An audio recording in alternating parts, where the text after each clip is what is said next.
안녕하십니까. 전공단 TV입니다. 손해평가사 1차 재배학 및 원예작물학 제5회 기출문제 해설입니다. 여러분을 환영합니다. 그럼 문제로 들어가도록 하겠습니다. 51번 문제입니다. 과실의 구조적 특징에 따른 분류로서 옳은 것은 인과류. 인과류는 뭐죠? 사과나 배 같은 거죠. 그래서 과역부가 있는 것, 사과, 배, 감 등입니다. 그런데 인과류에 자두가 들어갔죠. 자두는 뭡니까? 자두는 핵과류가 되겠죠. 안에 씨가 이렇게 들어있는 거. 이렇게 있으면 이 안에 씨가 이렇게 크게 딱딱한 씨가 들어있는 거. 이게 핵과류입니다. 그래서 핵과류에는 복숭아, 자두, 체리 이런 거죠. 살구 그런 거요. 그래서 틀렸고 핵과류에 복숭아, 매실, 복숭아, 매실 맞죠? 복숭아, 매실, 살구 이런 거니까요. 장과류, 장과류는 즙 같은 게 들어있는 거죠. 예, 어떤 거냐면은 포도, 석류, 무화과 이런 거요. 근데 체리는 뭐죠? 핵과류죠, 핵과류. 그래서 틀렸고요. 각과류는 딱딱한 거죠, 껍질이. 근데 키위가 들어가 틀렸죠. 키위는 뭐죠? 키위는 장과류입니다. 키위는 장과류. 밤은 맞는데 그래서 이게 틀렸죠. 그래서 맞는 것은 2번이 되겠습니다. 이 정도요. 인과류, 사과, 배, 감, 핵과류 안에 딱딱한 씨를 가지고 있는 거, 복숭아, 자두, 살구, 체리, 장과류, 그 속에 액즙이 많이 들어있는 거, 포도, 석류, 무화과, 다래 이런 거요. 다래가 뭐죠? 이게 키위죠, 키위, 참다래. 각과류 또는 견과류라고 하죠. 껍질이 딱딱한 거, 호두, 밤, 아몬드 같은 거. 이 정도만 알아주시면 될 것 같습니다. 여기에 각주를 달아드렸으니까 그대로 외워버리시기 바랍니다. 토양 입단 형성에 부정적 영향을 주는 것은 나트륨 이온 첨가, 유기물使用, 콩과작물 재배, 피복작물 재배. 답부터 말씀드린다면 토양 입단 형성에 부정적 영향을 주는 것은 나트륨 이온 첨가입니다. 토양 입단 형성이라는 게 뭐냐 하는데 토양이 여러 가지 요소로 되어 있죠. 네, 여러 가지 요소들이 하나로 뭉쳐져 가지고 이 말이에요. 그래서 형성돼 가지고 어떤 작물을 사용하기에 유용한 형태로 되는 거. 작물을 사유?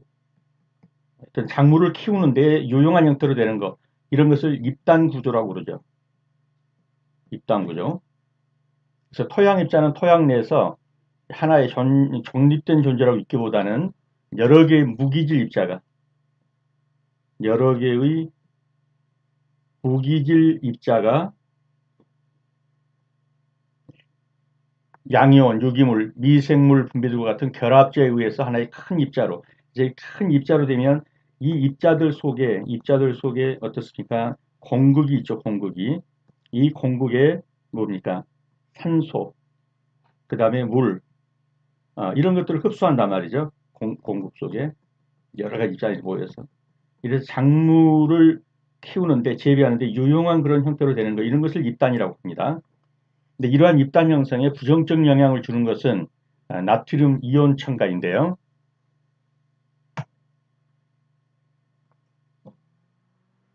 일단 입단 형성에 긍정적 영향을 주는 것하고 입단 형성에 부정적 영향을 주는 것들을 한번 보죠. 부정적 영향을 주는 것을 먼저 보면 경운, 갈아엎는 거예요.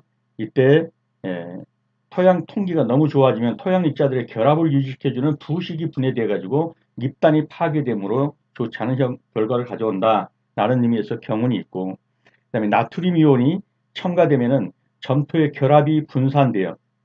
이렇게 뭉쳐져 있던 게 흩어져 버린다는 게 나트륨이 흩어지게 하니까 입단을 파괴시킨다. 그래서 나트륨 이온은 토양 입단을 파괴시키는 작용을 한다. 그 다음에 긍정적 영향을 주는 것들은 유기물을使用한다든가 석회使用, 콩과작물의 재배. 콩과작물의 재배는 클로우나 엘퍼프 또는 아카시아 나무도 마찬가지예요. 이런 콩과작물은 잔뿌리가 많고 거기에 석회분이 풍부해가지고 토양을 잘 피복해서 잎단을 형성하는 효과가 크다. 그래서 콩과작물을 재배하면 토양의 잎단 형성에 기여를 한다. 토양의 멀칭, 비닐로 덮어준다는 거죠.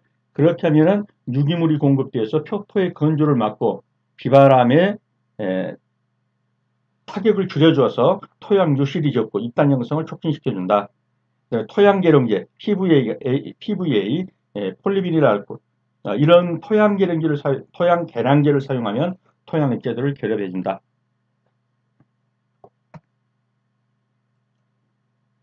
그래서 토양 잎단의 형성에 긍정적 영향을 주는 것들은 이런 것들입니다.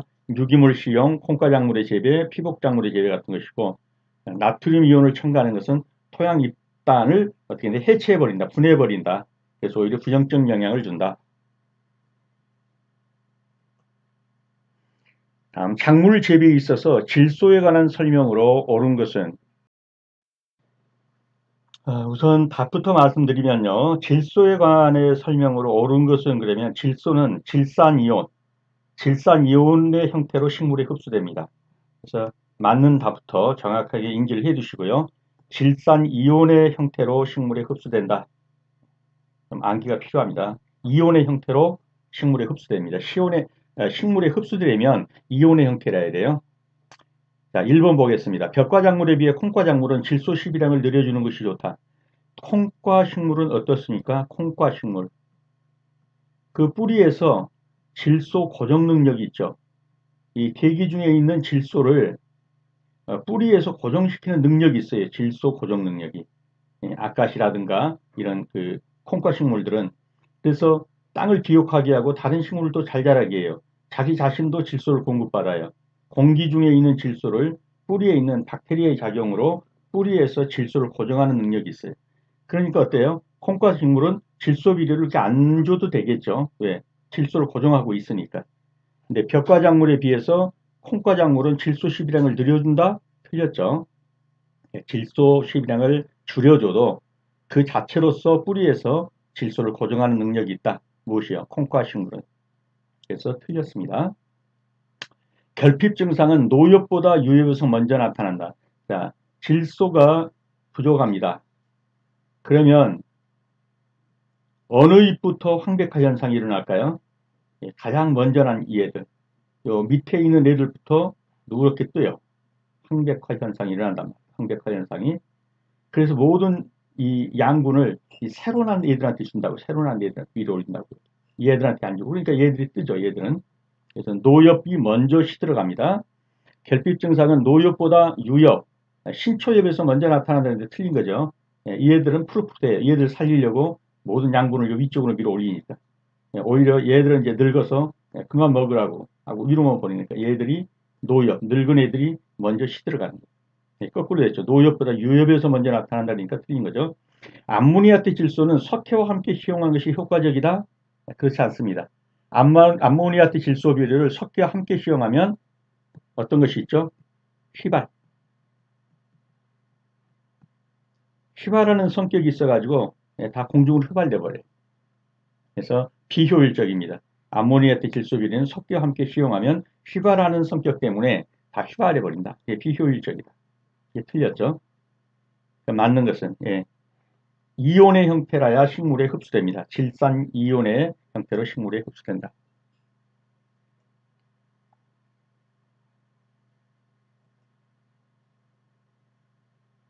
지금 여기에 전부 각주를 달아드렸으니까 이대로 암기를 이해를 하시고 또 암기도 해주시기 바랍니다. 식물체 내의 물의 기능을 모두 고른 것은 자, 물이 어떤 역할을 하죠? 양분을 흡수해서 녹이는 것. 그렇죠. 물이 없다면 질소인산 칼기라든가 이런 성분들이 어떻게 그 식물체 내로 운반이 되겠어요.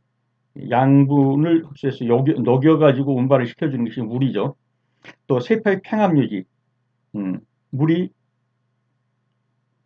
압력에 의해서 밀어줘가지고 팽팽하게 하죠. 그렇게 해서 기공이 열리고 잎이 팽팽하게 된단 말이에요.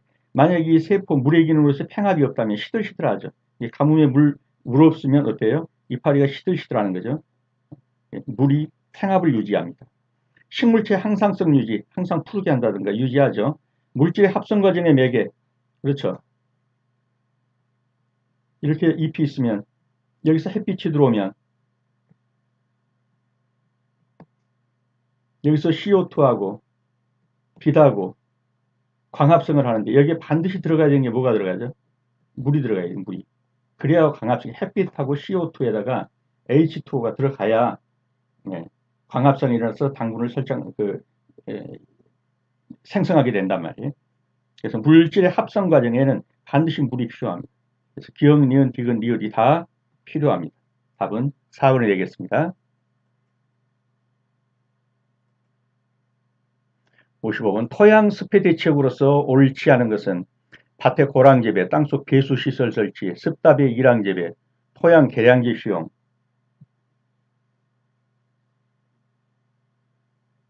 자, 보시면 이건 지금 맞는 답으로 보이죠. 근데 고랑은 뭐예요? 그림을 잘 못 그리니까 좀 이해하시고요. 이렇게 해서 높은데 이렇게 쌓은 거 있죠, 요거. 여기 밑에 요게 고랑이고 물고 있는데 고랑이고 요 높은 요게 뭐예요? 이랑. 네. 너무 습해요. 그런데 이걸 대책으로서 여기다 심으면 되겠어요. 고랑이 물고 있는 데다가 요 이랑에다가 심어야지. 그래서 고랑재배는 틀린 거고 땅에 이 땅 속에다가 배수 시설 해가지고 물 빠짐이 좋게 한다든가 좋죠. 또 습답이 이랑재배 요 두덕에다 심는 거예요. 이랑재배. 그 다음에 토양 계량기를 실용하는 것도 맞습니다. 그래서 틀린 것은 1번, 55번 1번 고랑에다 재배한다. 물 고랑에다 재배하는 건 습해 대책으로서는 옳지 않죠. 작물 재배 시 한해 대책을 모두 고른 것은 중경제초, 밀식재배, 토양 입단 조성, 가뭄입니다. 가뭄에 대한 대책. 밀식재배를 하면은 그렇지 않아도 가물어서 물 먹을 게 없는데 어쩌겠어요? 더욱더 물 부족을 느끼겠죠. 밀식재배는 아니라는 것 정도는 아시겠죠. 중경제초가 뭡니까? 요 중경이 긴 얘기하는 거니까는 이 토양 이게 흙이 있으면 여기를 잘게 쪼개가지고 피복하에 덮어주듯이 잘게 쪼개는 거. 이것을 중경이라고 그러고 제초. 그러니까 쉽게 말해서 중경제초가 뭐냐니까 이게 긴 얘기하는 거예요. 옛날에 그 엄마들이 여기 앉아갖고 쭉 밭 따라가면서 호미로 이렇게 밭을 헤쳐가지고 이 김을 매주는 거예요. 이렇게 하면은 여기에 있는 틈이라든가 이런 걸 전부 피복을 하는 효과가 있어요. 피복하는. 그리고 제초를 해주니까 가뭄에 견디기가 쉽겠죠. 중경제초는 한해 대책으로서 맞습니다. 그 다음에 토양 입단 조성. 아까 말씀드렸듯이 토양을 하나의 입단으로 구성하게 되면 이 안에 수많은 공급들이 생기게 되죠. 여기에 산소도 저장하지만 여기에 물 저장 능력이 있단 말이에요. 물 저장 능력이. 그래서 가뭄 대책으로 좋습니다. 이 토양 입단을 형성하는 것은. 그래서 디귿. 그래서 맞는 것은 기업과 디귿이 되겠고요. 밀식재배는 아니죠. 그래서 중경제초는 흙을 잘게 쪼아 땅을 피복해서 수분 증발을 막아주고 제초를 해서 한해 대책하는 거죠. 이걸 긴맥이라고 하는 것도 하고요. 토양 입단 조성은 토양 입단을 조성해서 수분 저장 능력 등을 향상시킨다. 그래서 정답은 기업과 디귿이 되겠습니다. 다음 가로 안에 들어갈 내용을 순서대로 옳게 나열한 것은 과수작물의 동해, 서리 피해에서 무엇의 경우 꽃이 일찍 피는 따뜻한 지역에서 서리 피해가 많이 일어난다.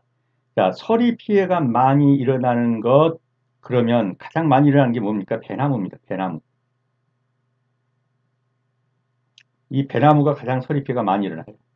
최근에는 온난화 영향으로 개화기가 빨라져서 뭐에서도 서리 피해가 빈번하게 나타난다. 이 복숭아 자두 같은 것에서도 이제는 서리 피해가 자주 나타납니다. 그래서 핵과류, 복숭아 자두 같은 거, 살구 이런 핵과류에서도 개하기가 빨라져 가지고 서리 피해가 빈번하게 발생한다. 무엇은 상층의 더운 공기를 아래로 불어내려 과수원의 저하를 막아주는 방법이다. 이 방상팬 높이 한 8m 정도에다가 여기 선풍기 달아가지고 막 밑으로 붙여주는 거예요. 이 위쪽 공기가 비교적 따뜻합니다. 1 내지 2도 따뜻하다고 해요. 이 공기를 밑에 쪽하고 대류형성 아시디 순환시켜줘가지고 이 서리 방지하는다. 서리상자 서리를 방지하는 팬 돌려주는 거예요. 이것을 뭐라고 그래요? 송풍법이라고 그러죠. 송풍법. 그래서 그 연결로 보면 배나무 횟가루 송풍법이 되겠네요. 이런 거예요. 이 높이가 한 8m 정도 되는데 이 위에 따뜻한 공기를 요 밑으로 불어주는 거예요. 이렇게 불어주는 거예요. 이게 지금 선풍기잖아요. 이게 큰 대형 선풍기죠. 예, 이게 돌아가면서 위에 있는 따뜻한 공기를 밑에 쪽으로 불어주는 겁니다. 이렇게 해서 서리를 방지하는 거예요. 이것이 지금 방상팬이에요. 방상팬. 예, 송풍법이죠.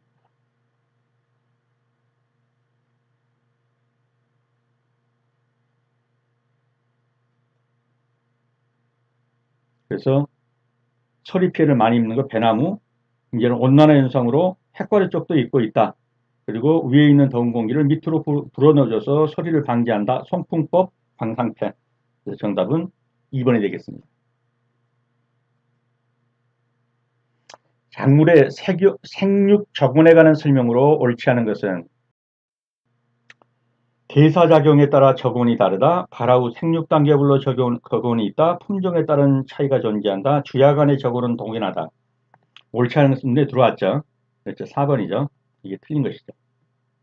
생물마다 그 생물에 따라서 다 적온이 다르죠. 어떤 것은 고온 식물이에요. 예. 날이 더워야 잘 때고 어떤 식물은 저온 식물이에요. 날이 추워야 잘 때는 애들이 있어요. 다 식물마다 품목에 따라서 심지어는 품종에 따라서도 온도가 다 다릅니다. 생육 적온이. 죄송합니다. 네, 잠깐 화면이 나갔습니다. 그래서 품종에 따른 차이도 존재하고 발화 후 생육 단계별로 그렇죠. 자라는 자라는 과정에 따라서 온도도 또 달라지는 거예요. 맞고요. 대사작용에 따라 다르다. 주간과 야간의 적온이 동일하다? 안 그렇습니다. 주간과 야간의 적온은 적당한 온도는 다 다릅니다. 모든 작물은 종류별로, 품종별로, 생육 단계별로 생육 온도가 다를 뿐만 아니라 주간 온도 다르고 야간 온도 다릅니다. 적온이. 그래서 주야간이 동일하다 그랬으니까 틀린 겁니다. 4번이 정답이 되겠습니다. 모든 작물은 종류별 따라서 품종별에 따라서 생육의 단계별 어릴 때와 클 때에 따라 다 생육 온도가 다릅니다. 주야간의 생육 온도도 다릅니다. 동일하다 그랬기 때문에 틀린 답이 되겠습니다. 다음 가로 안의 내용을 순서대로 옳게 나열한 것은 광보상점은 광합성에 의한 이산화탄소의 모와 호흡에 의한 이산화탄소의 모와 같은 지점이다. 무엇이 같은 지점이다. 그리고 내음성이 모한 작물은 무슨 작물보다 광보상점이 높다. 여기서 지금 광보상점이란 것을 놓고서 이제 가로안을 메꿔보라 하는 내용이죠. 일단은 식물은 어떻습니까? 식물은 햇빛을 받아서 또 이산화탄소를 흡수해 가지고 물과 여기 함께 들어가면은 뭐라죠? 광합성 작용을 하죠. 이 광합성 작용에 의해서 이제 소위 말해서 당분을 만들어내는 겁니다. 양분을. 그런데 식물도 CO2로 흡수해서 받아들이는 양, CO2의 흡수량과 자기도 숨을 쉬어야 되죠. 그래서 CO2를 내보내는 양, 방출량이 같은 지점이 있을 거란 말이죠. 이것을 가리켜서 광보상점이다. 그래서 자기 생존에 필요한 정도만 지금 뭡니까? 광합성을 하는 거예요. 생존에 필요할 정도만. 양분을 흡수해서 만들어내는 게 이런 게 아니고 자기가 숨만 쉬고 살 수 있을 정도의 CO2를 흡수하고 내보내는 거, 쭉 숨 쉬는 거, 이 점을 광보상점이라고 하는 겁니다. 그래서 그렇게 보시고 이제 이 문제를 풀면은 광보상점은 광합성에 의한 이산화탄소의 뭔가 바다 숨 쉬니까 호흡이 되겠죠. 호흡량, 흡수량이 되죠. 과 호흡에 의해서 이번에는 이산화탄소를 내뿜게 되죠. 방출량이죠. 이 같은 지점. 이게 똑같아. 예, 생명만 유지하는 지점이에요. 이것을 가리켜서 광보상점이라 그러는 거죠. 그러면 내음성이 무한 작물은 뭐보다 광보상점이 높다. 우선 광보상점이 높다라는 건 뭐죠? 양지식물이죠. 양지식물. 예, 햇빛을 많이 봐야 되는 거. 양지식물은 내음성하고는 어떻게 되겠어요? 내음성하고는. 내음성이라는 것은 뭐죠? 햇빛이 좀 덜 쪄여도 살만한 얘들. 얘들 내음성이 강하다 그래요. 양지식물은 내음성이 강하다, 약하다? 약하다. 햇빛을 많이 쬐야만 산다. 그러면 광보상점이 높다는 것은 양지식물을 말하는 거고 햇빛을 많이 쬐야 한다는 얘기고, 이 얘기를 다른 말로 하면 내음성은 강하다, 약하다? 약하다. 그래서 내음성이 약한 작물은 무엇보다? 내음성이 강한 작물보다 광보상점이 높다. 그렇게 되겠죠. 그래서 그렇게 보면 정답은 이산화탄소 흡수량하고 호흡에 의한 이산화탄소 내보내는 방출량이 같은 점, 이것이 광보상점이고, 그리고 내음성이 약한 작물, 즉 뭐죠? 양지식물은 내음성이 큰 작물, 내음성 작물보다 광보상점이 높다. 그래서 정답이 3번이 되겠죠. 그래서 광보상점이 뭐냐? 암 조건, 즉 빛이 없는 상태에서도 좀 더 광도를 높여가면 광합성량이 서서히 증가해서 광합성으로 흡수되는 CO2량과 호흡에 의해서 배출되는 CO2량이 같아진다는 말이에요. 요 CO2량과 요 CO2량이 같아져요. 받아들이는 거, 호흡, 요거 내보내는 거. 그 광도를 보상점이라고 한다. 식물이 살아가는 데 필요한 최소한의 광합성을 일으키는 빛의 세기로, 이게 광보상점이에요. 햇빛이 광보상점보다 적은 상태가 계속되면 어떻게 해야 돼요? 식물은 생명에 지장을 받게 되고 결국은 죽게 되겠죠. 그래서 간신히 살아있는 정도의 어떤 일장, 햇빛이 비치는 거, 이걸 광보상점이라고 한다. 그래서 양수는 뭐예요? 광보상점이 높고 음수는 광보상점이 낮다. 그래서 광보상점은 광합성에 의한 이산화탄소의 흡수량과 호흡에 의한 이산화탄소의 내보내는 것, 방출량이 이퀄. 그리고 내음성이 약한 작물, 즉 양지식물 이렇게 보면 되겠어요. 양지식물. 이건 내음성이 적은 것, 내음성이 강한 것, 그러면 음지식물이 되겠죠. 양지식물은 음지식물보다 뭐한다? 광보상점이 높다. 그래서 내음성이 약한 작물은 내음성이 강한 작물보다 광보상점이 높다. 이해가 되셨죠? 3번이 정답이 되겠습니다. 우리나라 우박 피해로 옳은 것을 모두 고른 것은, 자, 우박은 주로 몇 월 달에 일어나죠? 우박 피해가 4월에서 6월, 그 다음에 9월에서 10월경에 우박 피해가 일어납니다. 전국에 7월에 집중적이다. 7, 8월은 거의 안 일어나죠. 이건 틀렸고요. 돌발적이고 단기간에 큰 피해가 발생한다. 이 우박이 떨어진 걸 보면 아주 지역적이고 그리고 단기간이에요. 한 30분 쏟아붓고 뭐 끝난다는 거. 그런데 이제 피해가 크죠. 주로 육아나 어린 잎들, 유역 이런 데 때려버리기 때문에 구멍이 뚫려버리고 참 곰보지고, 돌발적이고 단기간에 큰 피해가 발생한다. 맞고요. 피해 지역이 비교적 좁은 범위에 한정된다. 맞습니다. 피해 광원의 모든 과실을 제거해서 이듬해 결실률을 높인다. 틀렸습니다. 그래도 쓸만한 건 남기고 나머지는 뭐 제거해가지고 결실률을 높여준다. 이러면 맞겠죠. 그래서 맞는 것은 니은 디귿이 되겠습니다.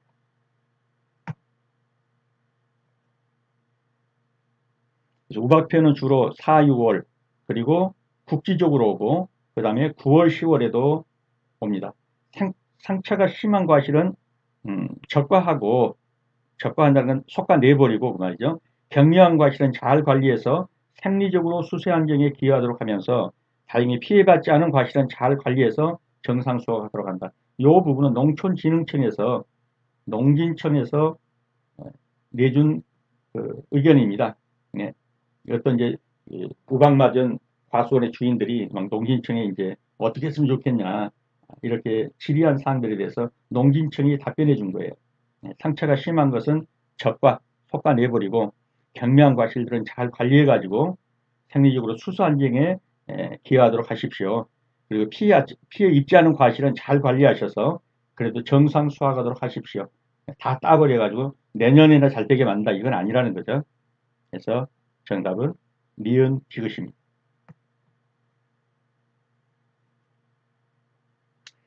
다음이 설명하는 재해는 시설 재배 시 토양 수분의 증발량이 관수량보다 많을 때 주로 발생하고 비료 성분의 직접으로 작물의 토양 수분 흡수가 어려워지고 영양소의 불균형을 초래한다. 읽어보면 대강 그 어떤 힌트는 오시죠. 이게 어떤 지금 피해를 말합니까? 염해죠. 소금기. 이 비닐하우스 안에서는 비닐하우스 내에서는 어떻습니까? 비닐하우스 내에서는 관수량이 적죠. 물 주는 게. 그리고 비료 속에는 어떤 화학성분이 들어가냐면 이 소금 성분, 이것이 이제 비료의 성분을 이루는 걸로 들어있는데 이 비료를 많이 주기 때문에 이 안에서 집적이 돼요. 쌓인단 말이에요. 쌓여. 근데 보통 땅 같으면 비가 많이 와서 이걸 좀 흘려버리는데 이 내부에는 비가 안 오잖아요. 아무리 관수를 많이 해준다 하더라도 식물에 필요한 정도만 물을 뿌려준다고 물이. 그렇기 때문에 어떤 날아가지 않고 계속 이 안에서 이 염분 성질이 축적되어 있는 거예요. 그러니까 이제 증발하면서 위로 올려가지고 요 표토 쪽으로 허옇게 된단 말이에요. 염해가. 이게 염해예요, 염해. 그래서 시설 재배에서, 즉 하우스에서 토양 수분의 증발량이 물 관수량보다 많을 때 주로 발생하고 비료 성분의 직접으로 작물의 토양 수분 흡수가 어려워지고 작물이 이 염기를 빨아들이지를 못해. 그러니까 남아있는 거예요. 영양소 불균형을 초래하는 것. 이게 바로 염해가 되겠습니다.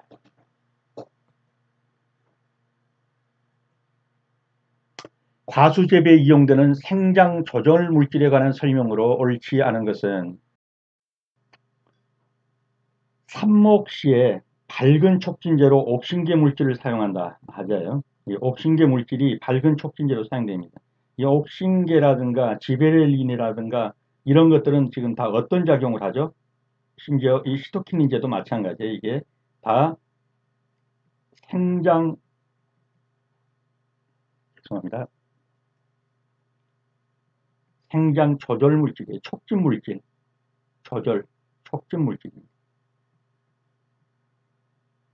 근데 이 옥신계가 밝은 이제 뿌리를 잘 내리게 하는, 뿌리를 많이 뻗게 하는 이걸 한다고 그래서 옥신계를 가지고 밝은제를 만든 거예요. 옥신계 물질을 가지고. 맞는 표현입니다. 사과나무 적과제로 옥신계 물질을 사용한다. 이것도 맞는데요. 이 사과나무 적과제라는 게 뭐냐면 이 적과라는 게 솎아주는 거예요. 과실이 너무 이렇게 많이 열려가지고 이거 다 하려다가는 과실이 죽어요. 제대로 열리지도 않겠죠. 그래서 쓸만한 거 하나만 남기고 이런 걸 솎아주는 거예요. 이걸 적과라고 하는 거죠. 근데 이거 품이 많이 든다고 이게. 인건비도 안 나온단 말이에요. 사람 사가지고 이거 다 따주려면 너무 어려워요. 그래서 요 솎아주는 작업을 하는 것을 적과제라고 그래요. 적과제. 이걸 뿌려주면 이 솎아주는 효과가 있는 거예요. 이게 큰 것만 남기고 나머지는 솎아줘. 품이 많이 들어가니까 이 적과제를 쓴다. 이 적과제가 옥신계 물질 가지고 나온다. 그래서 이것도 맞는 표현이에요. 씨 없는 포도를 만들 때 지베렐린을 사용한다. 이것도 맞아요. 그래서 이 꽃 피갖고 만개했을 때 이 지베렐린자를 뿌려주면은 무슨 일인지는 모르겠어요. 근데 어떻든 이 자손에 대한 욕심이 적어지고 그냥 지금 당대 우리끼리만 살고 보자. 우리나라 잘 살고 보자. 이런 이제 식물에서 이런 게 일어나요. 그래서 씨를 맺기보다는 그것을 과육으로 만들어요. 씨 없는 포도나 씨 없는 수박 만들 때 이 지베렐린을 접촉하게 해주면 씨 없는 포도를 만들어요. 그 다음에 사과나무 방지제로 시토키닌제 물질을 사용한다. 이건 틀린 거예요. 이게 시토키닌제도 이게 촉성 물질이에요. 이게 사이토키닌, 시토키닌 그런데 이게 생장 조절 물질이에요. 세포 분열을 해결해주고 노화를 억제해준다든가, 또 휴면 타파, 잠을 깨고 싹트게 한다든가 이럴 때 쓰이는 거예요. 낙과 방지제는 아니에요. 낙과 방지제는 어떤 거냐면은 인피폴이라든가 이런 게 지금 낙과 방지를 쓰이고 있는 거예요. 그래서 시토키닌제, 사이토키닌제는 낙과 방지로 쓰이지는 않고 있다. 쉽지 않은 문제지만 어쨌든 노트장 찍어 두시고요. 자, 그래서 옥신을 보면 이게 식물의 생장 조절 물질, 즉 생장 촉진 물질인데 밝은 뿌리를 튼튼하게 하고 착과 조절. 그래서 이게 젖과제로 쓴다 이 말이에요. 젖과제. 속과주는 그런 역할을 하는 걸로. 그래서 이제 이 부분은 농진청의 어떤 것을 이제 신문 자료로 하는 걸 내가 스킵을 했어요. 농정신문에. 그래서 이게 읽어보면 지베렐린이 어떻게 쓰이고 있는 걸 알 거예요. 농진청이 씨가 없고 알이 큰 고품질 무핵 씨 없는 큰 포도를 생산하기 위해서 뭘 쓰고 있냐. 생장 조절제 지베렐린을 2번을 처리한다는 거예요. 그래서 1차 지베렐린은 어떤 거냐. 씨 없는 포도를 만드는 거. 그래서 송이 다듬기의 효율성을 위해 적정 포도할수록 성립시키고 그 다음에 2차로 뿌려주는 것은 뭐냐. 큰 포도알 만드는 거. 2번을 뿌려주면 첫째는 씨 없는 포도가 되고 2번째 뿌릴 때는 큰 포도알을 만들어준다. 근데 첫 번째 뿌릴 때는 언제 뿌리냐? 만개했을 때. 꽃이 활짝 피는 그 만개한 다음 날. 그리고 2번째 뿌려줄 때는 그로부터 한 14일 지나서인가 뭐 이렇게 뿌려주게 되면 씨가 없고 열매가 큰 실황을 맺게 된다. 그래서 이런 생장 조절 물질을 가지고서 이렇게 하는 것까지 지금 이제 농업이 발달한 거예요. 그래서 지베렐린을 사용해서 씨 없는 포도를 만든다. 이거를 이게 원래 이거를 발명? 이거 발명한 사람이 일본 학자죠, 일본 학자. 여기 가서 우리나라 우장춘 박사가 배워와가지고 우리나라에서 씨 없는 수박을 만든 게 처음 만든 겁니다. 그때 사용된 게 지베렐린입니다. 그래서 사과나무 낙과 방지제로는 인티폴 등이 있고 질소비료 실비량을 줄여가지고 낙과를 방지하는 것도 한 방법이고 그 다음에 너무 일조량이 부족해도 낙과가 일어납니다. 63번입니다. 다음이 설명하는 것은 낙엽 과수는 가을 노화 기간의 자연적인 기온저와 함께 내한성 증대를 위해 점진적으로 저온에 노출되어야 한다. 전에도 몇 번 설명했죠. 이렇게 안에서 이제 비닐하우스 안에서 어떤 것들을 포트에 길러가지고 밖에다가 정식 이식을 할 때는 이식할 즈음에 와가지고 이제 비닐하우스를 걷어주면서 점점 뭐 한다고 그랬어요? 찬 공기라든가 또는 물의 양도 줄여주면서 이제 가뭄에도 견딜게 하는 이 하드닝 이걸 경화라고 하죠. 이 경화는 단단하게 만든다 이 말이에요. 훈련을 시켜가지고 이쪽에 가서 잘 살아남기 위해서 여기서부터 훈련시키는 것 이런 걸 경화라고 하죠. 그래서 낙엽과수는 가을 노화 기간의 자연적인 기온 저하와 함께 내한성 증대를 위해서 이 추위에 견디는 이걸 위해서 점진적으로 저온에 노출시켜줘야 된다. 그러니까 이렇게 견딜 수 있는 힘을 길러줘야 한다. 이게 뭐냐? 하드닝 또는 경화 이렇게 말한다. 그래서 정답은 1번이 되겠습니다.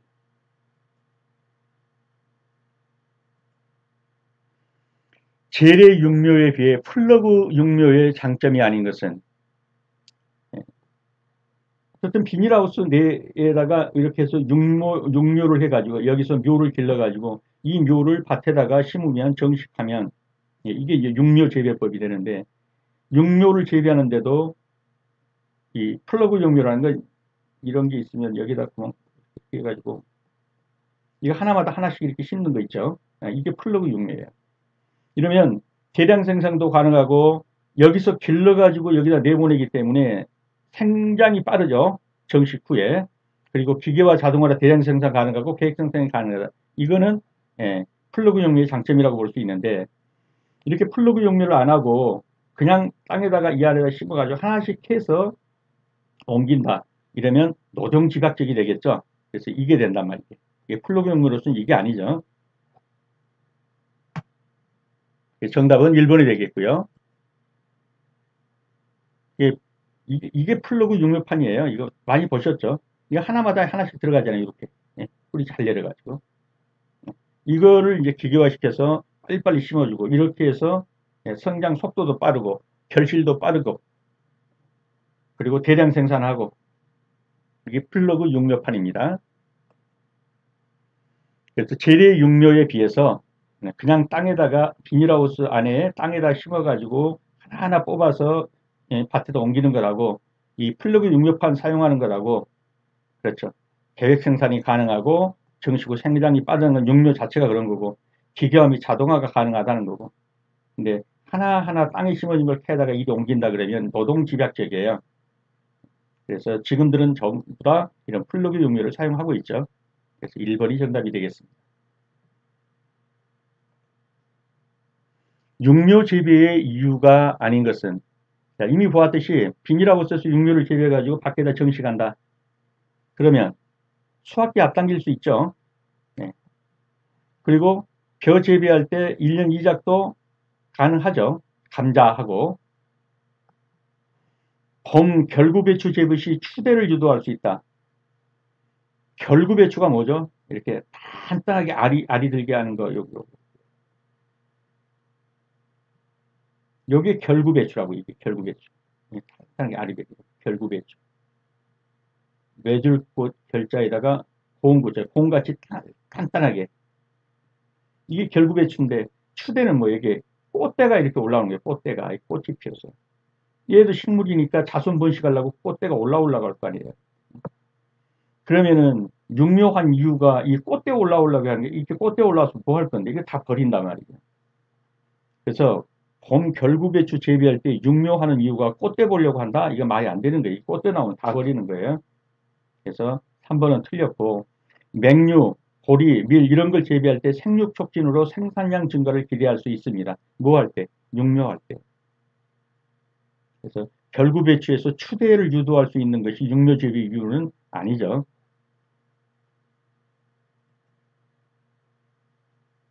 자, 결구배추 한번 봐보세요. 이렇게 해갖고 여기에 이제 이런 데서 이렇게 추대가 올라와서 이렇게 된 게 꽃이 피는 거예요. 꽃이. 죄송합니다. 이렇게 꽃이 피는 거예요. 그러면 그 버리는 거예요, 이게. 추대 올라오고. 그거 하려고 육묘하는 거 아닙니다.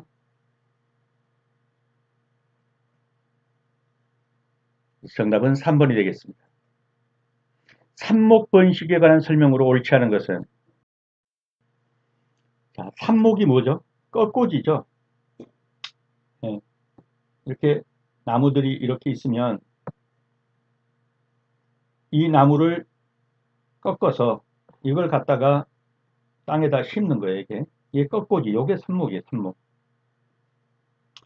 자, 이미 열매를 맺는 이 가지를 꺾어다가 여기다 심기 때문에 다음이면 열매 맺어요. 이게. 결실 연령을 단축시킬 수 있죠. 꺾어지니까. 맞습니다. 모주, 여기에 있는 그 유전형질하고 여기에 있는 유전형질이 똑같죠. 이게 모주라고. 모주.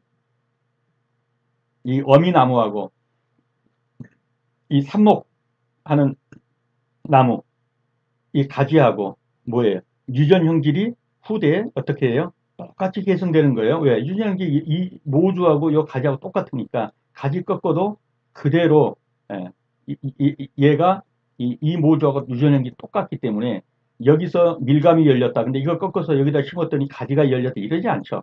유전형질이 밀감 열리면 그대로 온단 말이에요. 그래서 모주의 유전형질이 가지에도 그대로 똑같이 계승됩니다. 종자 번식으로 불가능한 작물의 번식 수단이 될 수 있다. 그래서 뭐 고구마 같은 거라든가 이런 거, 물론 뭐 꽃 피고 열매 맺는 것도 있어요. 근데 이렇게 해서 씨 가지고 열매 맺기 어려운 것은 다 순 자른다든가 가지 잘라가지고 번식 수단으로 삼죠. 맞습니다. 수세를 조절하고 병해충 저항성을 높일 수 있다. 이건 아닙니다. 병든 가지 심어서 삽목했더니 병 안 들었다. 이런 거 없어요. 그다음에 수세 조절 이것도 아닌 거고. 그래서 오히려 이 삽목을 하게 되면 뿌리가 첨근성이 돼 깊이 뿌질 않아요.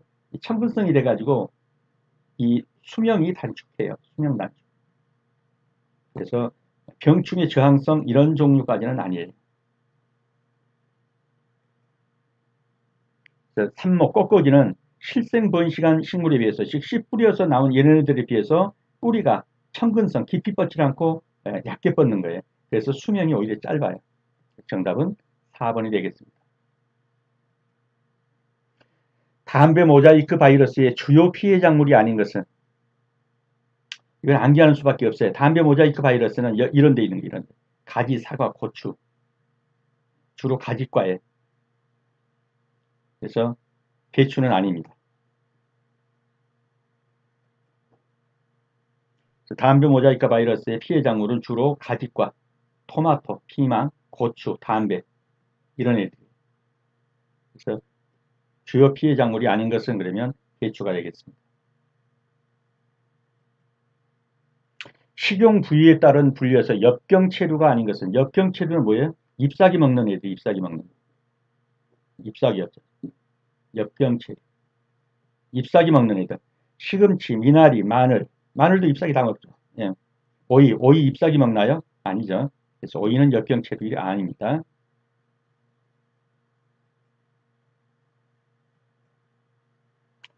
다음 가로 안의 내용을 순서대로 옳게 나열한 것은 저온에 의하여 꽂는 형성이 유기되는 것을 뭐라고 하고 대강 여기는 오시죠. 저온에 의해서 꽂는 형성이 유기되는 것을 뭐라고 그러죠? 예, 춘화라고 그러죠. 춘화. 예, 저온 온도를 낮춰줘 가지고 꽃눈이 형성돼서 꽃이 피게 하는 것. 이걸 춘화라고 해요. 그래서 라고 말하면 당근, 양배추 등은 무엇으로 식물체가 일정한 크기에 도달해야만 식물체가 일정한 크기에 도달해야만 저온에 감염해서 화분화가 일어나는 것. 일정한 크기가 될 때까지는 잘 안 일어나고 일정 크게 돼야 되는 거. 이게 뭐지? 녹식물 춘화형이죠. 이게 녹식물. 그 녹식물 춘화형하고 좀 대립되는 개념이 뭐예요? 종자 춘화형이에요. 종자 춘화.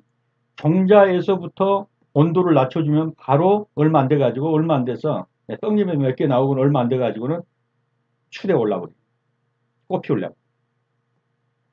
이렇게 추대 올라오는 애들, 바로 추대 올라오는 애들, 이런 애들은 종자춘화형이고 종자에서부터 움트면서 벌써 얼마 안 되면 추대 올리는 애들, 이런 애들은 종자춘화형이고 어느 정도 커야만 일정한 크기에 도달해야만 저온에 감응해서 화합분화가 일어나는 건 녹식물 춘화형이다.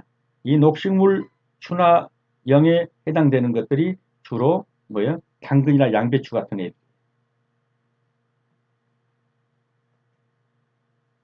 그래서 종자춘화형과 녹식물 춘화형이 있는데 종자춘화형은 종자가 물을 흡수해서 배가 움직이기 시작한 이후에 어느 시기에 저온에 노출되면 생육상 전환이 일어나서 꽃대가 올라오면서 꽃이 피기 시작하는 형인데 이게 무나 배추 같은 거예요. 무나 배추 같은 거 여기 잎사귀 몇 개 나고선 바로 꽃대 올려버리죠. 근데 녹식물 춘화형은 어느 정도 자라야 그때 이제 그 화성이 유도되는 거예요. 그 온도가 떨어지면. 그리고 이제 화분화가 되면서 개화가 이루어지는 건데 이게 뭐예요? 양배추라든가 당근이나 양파 같은 거. 이런 건 상당히 자란 후에야 추대가 올라옵니다. 이게 녹식물 춘화형이에요. 그래서 식물체가 일정한 크기에 도달해야만 저온에 감응해서 화분화가 이루어진다. 이게 뭐죠? 녹식물 춘화형. 그렇지 않고 일정한 크기에 도달하지 않아도 종자에서부터 바로 꽃대가 올라오면서 이파리 몇 개 나고 바로 꽃대 올라오면서 꽃이 피기 시작한다. 이 춘화형이다. 그러면 이거는 뭐예요? 종자춘화형입니다. 여기서 말하는 일정한 크기에 도달해야만 저온에 감응해서 그랬기 때문에 녹식물 춘화형이 되겠습니다. 다음 부농가가 재배하고 있는 품목이 무엇이냐? A농가. 과실이 자람에 따라서 서서히 호흡이 저하되다가 성숙기를 지나서 완숙이 진행되는 전환기의 호흡이 일시적으로 상승하는 과실. 이것을 뭐라고 그러죠? 급등호흡형 또는 호흡 급등형. 갑자기 호흡이 많아지는 거.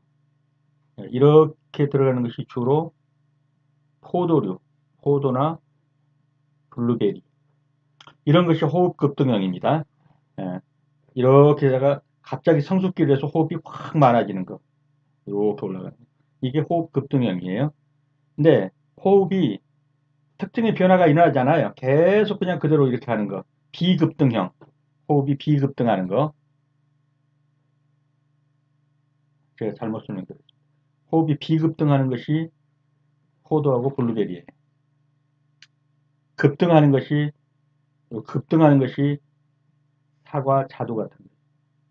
수정하겠습니다. 호흡 급등형이 사과, 자두 등이고, 호흡 비급등형이 포도, 블루베리 같은 거예요. 수정합니다. 호흡 급등형이 사과나 자두 같은 것이고, 호흡 비급등형이 포도와 블루베리 같은 것입니다. 그래서 과실이 자람에 따라 서서히 호흡이 저하되다가 성숙기를 지나서 완숙기가 진행되는 동안 호흡이 급등하는 거, 이 급등형이에요. 이게 사과, 자두 같은 거예요. 그 다음에 호흡이 일시적, 특정한 변화가 일어나지 않는 거, 쭉 비급등형. 이게 포도, 블루베리 같은 거예요. 자, 그렇게 해서 찾아보시면 사과하고 블루베리 대표적인 거 찾아보시면 1번이 되겠습니다.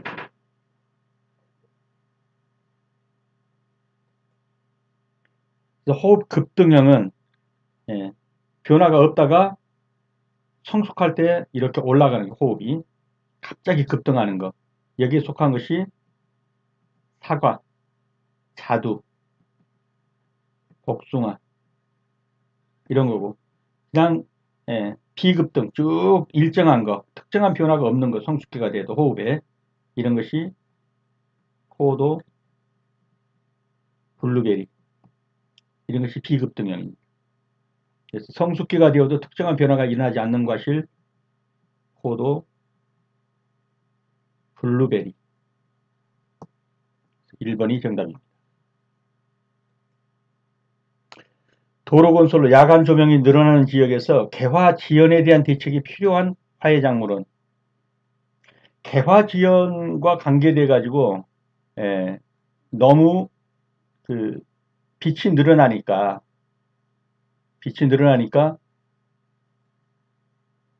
꽃이 안 핀다. 이런 식물들이 어떤 것이냐 하는데 이거는 그냥 외워두는 수밖에 없을 것 같아요. 칼랑코에가 포인세티아입니다.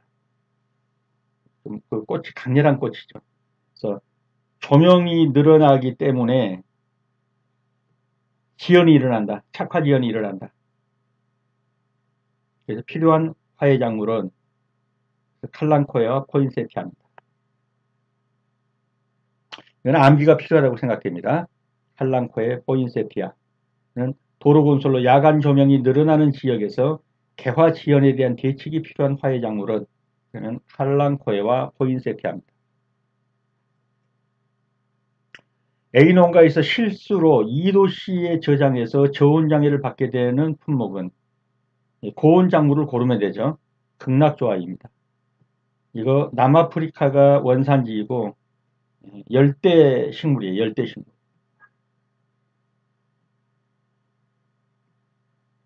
그 때문에 저온에 약합니다.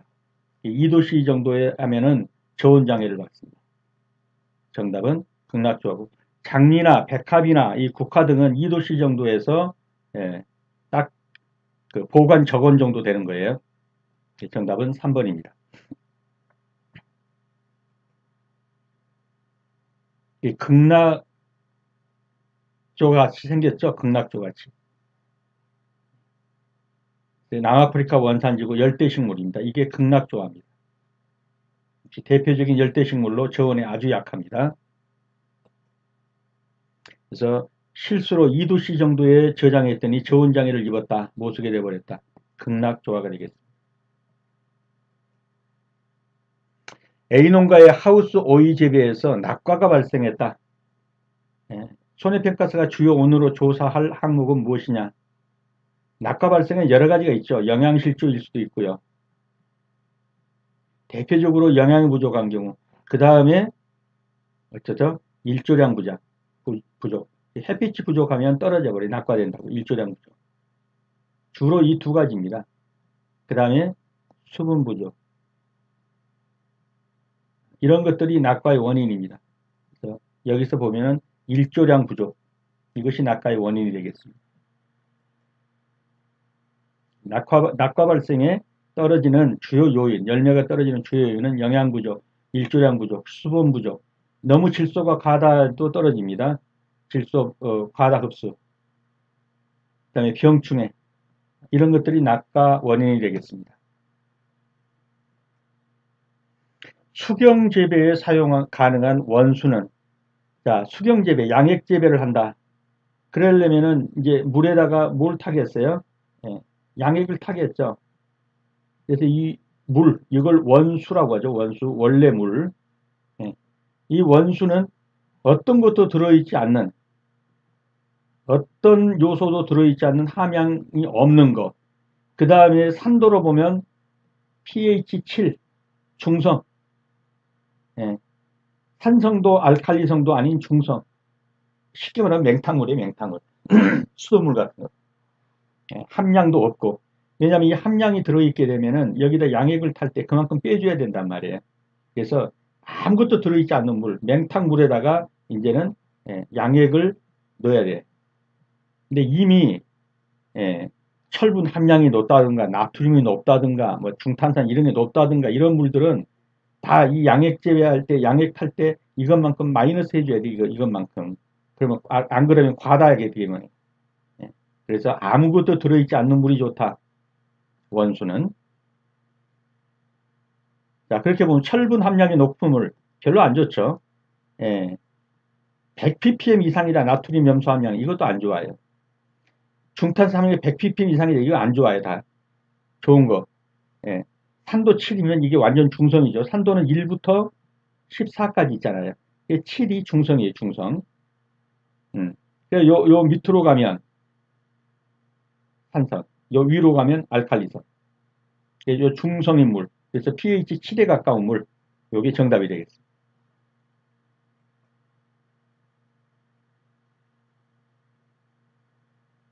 수소 이온 농도를 보면 1부터 14까지 있는데 7이 중간, 여기 중성이에요.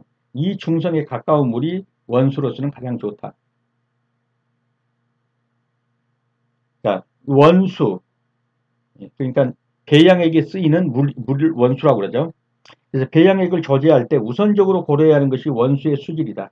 원수는 보통 지하수나 수돗물을 사용하는 게 많은데 원수에 함유되어 있는 칼슘이나 마그네슘 등의 비료 성분은 비료 공급량에서 이제 우리가 그 양액 재배, 양액을 풀 때 그만큼을 제외시켜 줘야 돼요. 이게 복잡하죠. 배양액 내에 이들의 이온이 점차로 축적되어 작물 생육을 저해할 수 있기 때문에 아무것도 안 들어있는 맹탕물이 가장 좋다라는 거죠.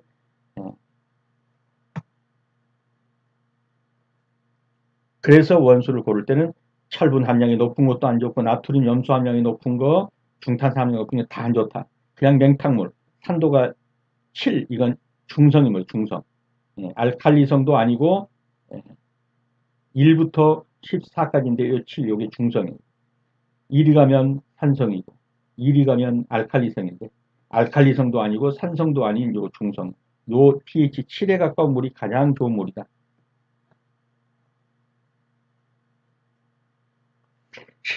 시설집에서 연질 피복제가 아닌 것은 좀 딱딱한 거, 딱딱한 필름 이런 게 뭐냐 하는 거예요. 폴리에스테르 필름입니다. 나머지는 다 연질이고 이것도 뭐 완전 강질은 아니죠. 폴리에스테르 필름 한번 보여주면 이렇게 된 거예요. 이 정도. 이게 완전 연질이라고 모를 수 없죠. 폴리에스테르 필름입니다. 두껍고. 그래서 시설집에서 연질 피복제가 아닌 것은 그러면 폴리에스테르 필름입니다.